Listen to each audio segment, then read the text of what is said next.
The California lottery pulls in about $5 billion worth of sales each year. Where does all that money go, and why do so many people play the odds at the cash register? Here with some surprising answers are my guest, Joe Girardi, investigative reporter and data specialist with KPBS partner iNewsSource, and Nicholas Christenfeld, psychology professor at UC San Diego. And Joe, all right, who's the average lottery player here in San Diego? So my analysis suggests that the average lottery player in San Diego probably looks pretty much like the average San Diego County resident.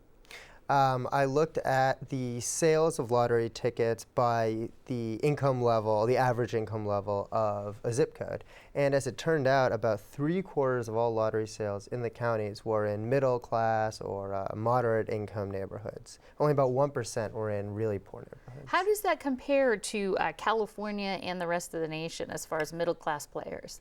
So for California specifically, the California State Lottery actually hired a firm to do a survey recently of their players. And as it turns out, most people who play the California Lottery are employed full-time, and a plurality of them earn between $50,000 and $75,000 a year. So about the same then.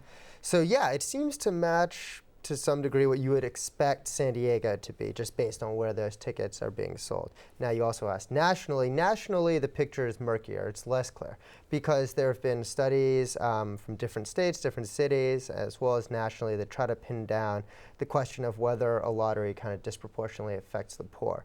And there's some evidence that it can. There's also been some evidence that people across kind of socioeconomic classes tend to spend about the same amount of money. Of course, if you spend $1,000 a year on lottery when you're making 20 grand, that's very different from spending $1,000 if you make 80 grand. Sure. So now, Nico, as you like to be called, you research people's habits and motives and things like that. Why do you think people play the lottery? Well, it seems to me it's not so much really like an investment the way you would put money in the stock market or things like that, where it's not for the thrill, it's not for the pleasure, it's just so that later you have more money. That's a very bad reason to play the lottery. The expected value in the economic sense is almost nothing. That is, you give them $1 in exchange, they give you back nothing.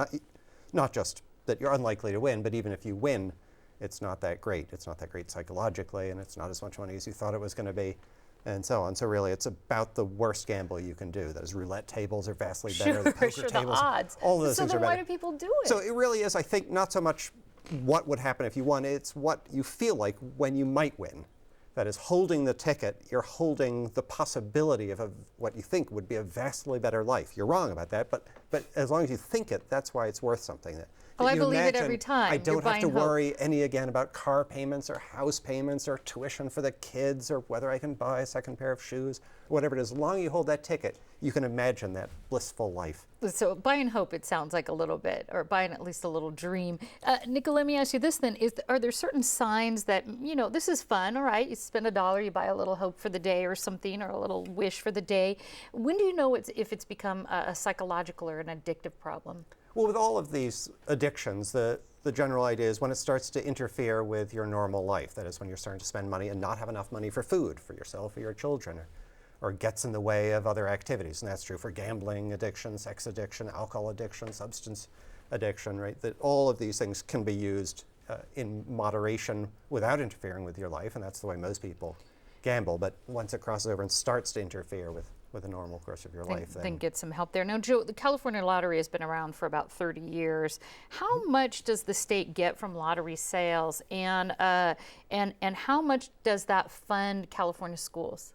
Sure, and I think you know it right there. The issue of school funding is very important. When in 1984 they brought the question before voters of, do you want to bring in a public lottery, it was sold to voters as a funding source for public education.